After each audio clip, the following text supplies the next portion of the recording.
জরিমানা টাকা তো তোর ছেড়ে দিব, আদারওয়াইজ থানায় নিয়ে যাবো। কি করবা এখন? হ্যাঁ কি লেগে মাপ? তুই চালাও পেলেন, মাপ কিসের আবার? জরিমানা দেওয়ার মতো অ্যাবিলিটি আছে তোমার কাছে? পয়সা আছে? হ্যাঁ, এখন ভাইয়ের কাছে বলো কি করবে? না তোর মাপ নেই, এটা তো ইচ্ছা কি তোর?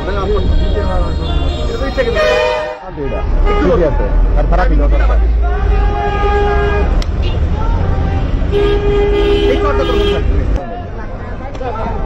ভাই থাক, আর মারেন না, থাক ভাই যান।